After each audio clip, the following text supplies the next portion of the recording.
Hey there, friendos. It's been a while since I've just sat down and had a completely one-sided conversation with my YouTube viewers.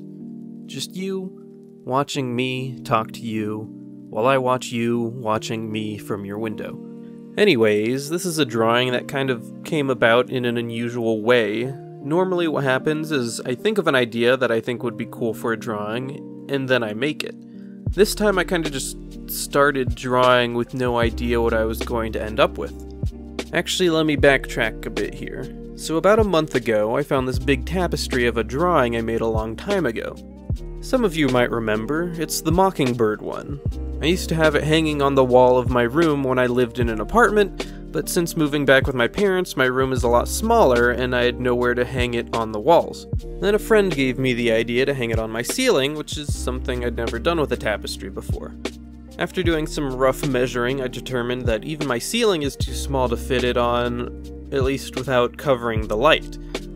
But I put it up anyways, and I actually really like how it turned out. It doesn't block much light at all, and it just kind of makes it look pleasant, like a soft glow. I actually like how it looks a lot. The only thing that bothered me was that my tapestry drawing wasn't the most suited to be a ceiling tapestry because it technically only has one correct direction to be viewed from, like most normal pictures. Anywhere else in the room and you see it either from the sides or upside down. So that's why I decided to make a tapestry specifically for my ceiling that can be viewed from any angle, which is what I'm doing in this drawing now. Like I said before, I didn't really start with an idea, only that I wanted it to be a ceiling tapestry. So there are a lot of parts where I kind of just keep adding more to the drawing because I'm making it up as I go. All I really started with was this wacky squiggle that I thought was a cool basis for my drawing. And I knew I wanted to use plants somehow. That was about it. If I didn't have access to modern technology to make digital art, then a lot more thought would have gone into planning it initially. That's all there really is to know about this drawing. Also, I'm trying something a bit different with this time-lapse because some parts won't be time-lapsed. I think by putting in a little bit more effort into my video editing, I can cut some parts where literally all I'm doing is drawing a bunch of small straight lines for shading, which isn't particularly interesting to look at, and show more of the interesting drawing parts like the line work. I noticed in one of my older drawings that the stippling? Is that what it's called? Hold up. What is it called when you shade with lines? Oh no, that's the one where you use dots. It's called hatching. The hatching is so time-consuming that it takes up the majority of the video, if I just squish all the video footage together without taking anything out at least. And I don't think that's particularly exciting to watch, so I'll polish it up using my extremely basic video editing skills, throw in some jump cuts, and hopefully this is a bit more interesting. Feel free to let me know what you think compared to my other time-lapse drawings in the comments below. But enough about me and my drawing. How's life been with all of you? You can take your time. I'll listen. No way. She did?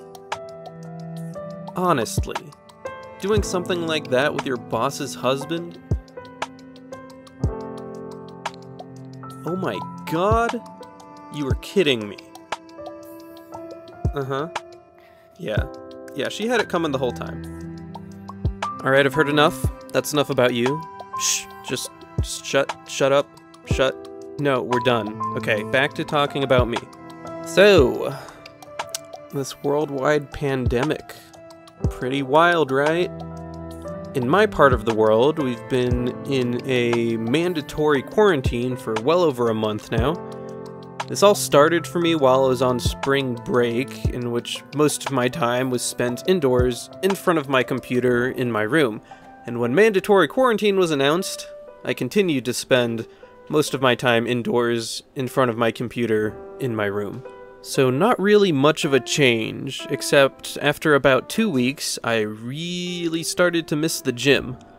I was already an avid gym goer before. If I didn't have classes, it was really the only reason I would leave the house sometimes.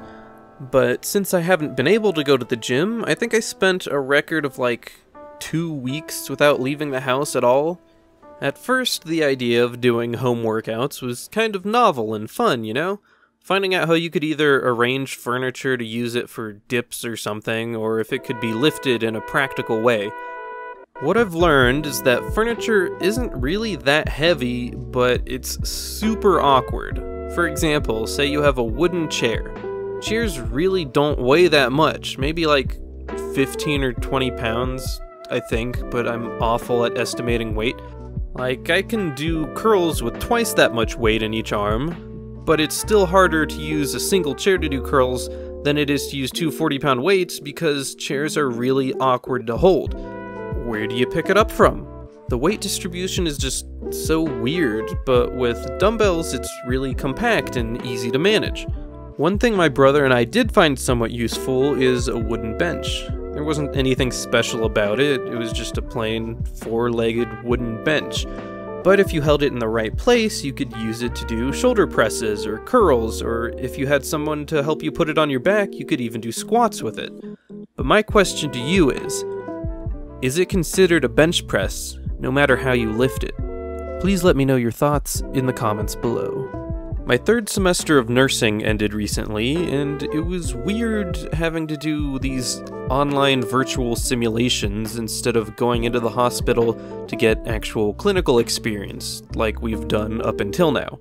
Online simulations are pretty much exactly what you'd imagine. There are these pretty poorly done CGI models in different medical situations that you have to take care of using the available options. Like, there's literally a button to wash your hands, a button to identify the patient, you can give different medications and choose the amounts, click here to take a blood sample, and things like that. Usually I would just pass them and be done, but one time I decided to experiment a bit, because it wouldn't hurt my grade, and why not? I started pretty mildly and asked the simulation patient if they could feel their toes about 50 times. I didn't expect them to actually get annoyed for repeating the same thing over and over, but they would eventually say something like, "You already asked me that," in this somewhat aggressive tone, which was interesting. I then decided to see what would happen if I made some extremely poor nursing decisions by giving my patient about 4 times the recommended amount of morphine. Twice. It took surprisingly long for my patient to deteriorate to a point where they would be considered critical condition, and eventually the simulation just gave me a notice that, quote, "the provider has arrived and will be taking over care of the patient," unquote, as I heard their heart monitor stop and their breathing went to 0, which probably meant they were dead. See, that's the kind of thing that you can't do in real life, so you just gotta take advantage of it while you can. The simulations could be pretty funny even when I used them correctly just because they could be really unrealistic in some ways. For example, you would be put into these critical care situations where the patient would maybe not be able to breathe or something, and they would definitely be considered an emergency. But the simulation is kind of strict to a fault, because it would always expect you to identify the patient when you went into the room, which is just kind of a typical safety measure to make sure you aren't taking care of the wrong patient. So just imagine you go into a room where someone is going into anaphylactic shock and they can't breathe. You get in there, they literally say, "I can't breathe," while they're gasping for air, and then you ask, "Can you confirm your name and date of birth for me?" And they answer in a completely level tone, "My name is Stephen Johnson, and I was born on July 15th, 1988, while their airway is supposedly closing up. Made absolutely no sense. And while they can't breathe, you were expected to go through all these assessments like taking vitals and listening to their lung sounds before calling the doctor to basically say, "Hey, my patient can't breathe and here's why. Could you order something so they can breathe?" Anyways, thanks for listening to me unless you happened to mute the video. Then I could call you stupid and you wouldn't even know. If you want to get a print or a tapestry of this drawing, you can get one from my merch store at CrowdMade. I actually recently started working with them, and so far it has shirts and merch that were already available on my last store, but I will be adding some fun new things like plushies in the future, so only the people that watch my time-lapse videos know. It's a secret. But for now, if you want your very own ceiling tapestry with this drawing, then be sure to check out the link in the description. Anyway, thanks, bye.